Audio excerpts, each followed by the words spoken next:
do you do? Like, what should we do? Do we go on social media? Do we stalk them? Like, do we go in the groups that they're parts of? What's the kind of the way that you found works best?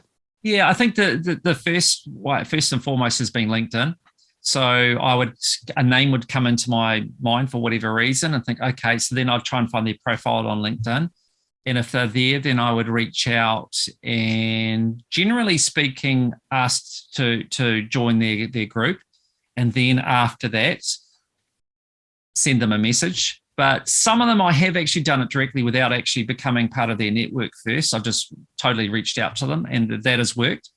I think probably the general recommendation is probably more, though, that first of all, become part of their community, maybe interact on a few different, articles of that, create some sort of credibility, and then reach out to them.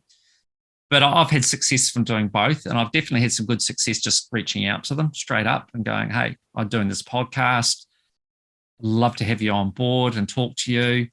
People are generally really good, so that has definitely been my number one. The other way I've done it is literally if I've got a name in my head, if they're not on LinkedIn, then I will search them online and see if there's another way. Maybe they've got a website, email them through their website or some other means. Occasionally, there's been ones where I'll ring up and actually talk to the secretary of that and try and organize an interview that way. So, but LinkedIn would be the number one of all those options. Your purposes, do you think is like, what's the number one reason and down to the number 5 out of those? Okay, well, I think the first two are super easy. So I think the first two would be leaving a legacy and learning. Those two are head and shoulders above everything else. That's the most important thing for me. And then from there, I think connecting with other people, enjoy connecting with other people, then conversations. Definitely the business one would be the last one, in all honesty. That's just kind of like the bonus. It's the icing on the cake.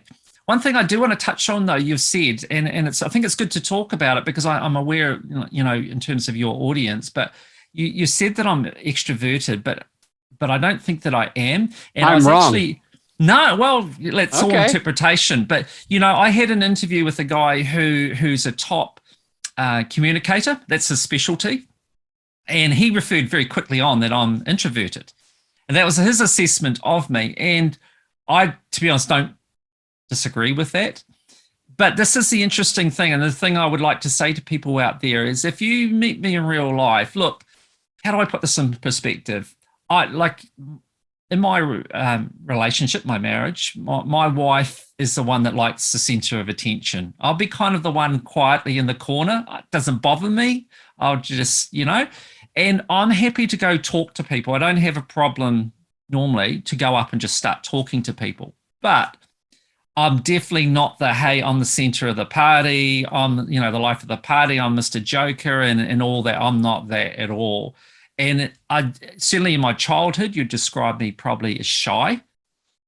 So I look, depending on the circumstance, I can definitely be shy and maybe a bit introverted. I like my own company. I don't need to be around other people to be happy.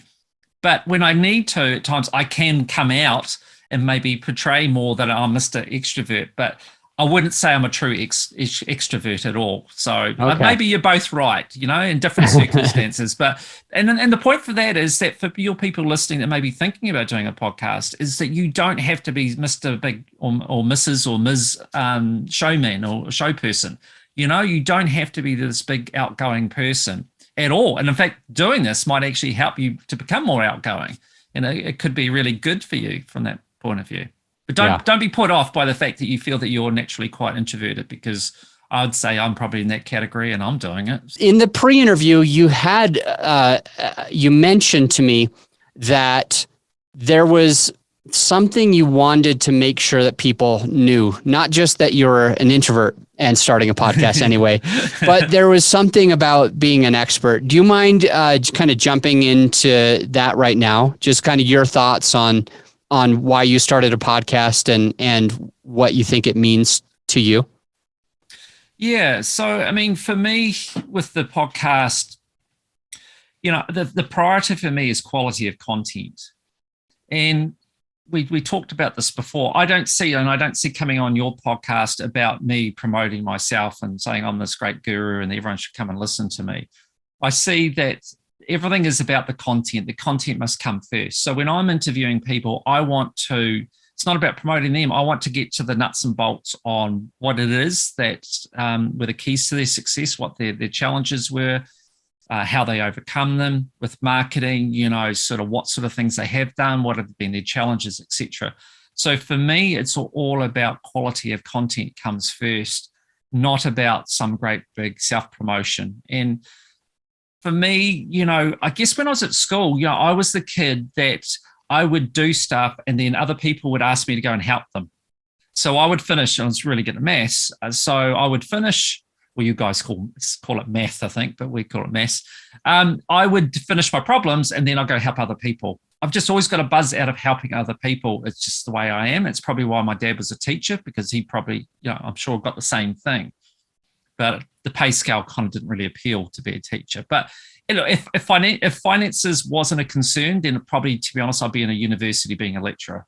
That would be probably where I'd be, because I like the academic side of things. So I've always liked learning, and I've always liked helping others with their learning. So that has always been a key motivator for me. So for my podcast, that's always been centered to doing it is that. And then it's like, well, actually it might be quite a good way to promote the business as well, maybe, but it's definitely never, because of my DNA, I can't change my DNA. It's just what motivates me. So yeah, that's where it's come from. But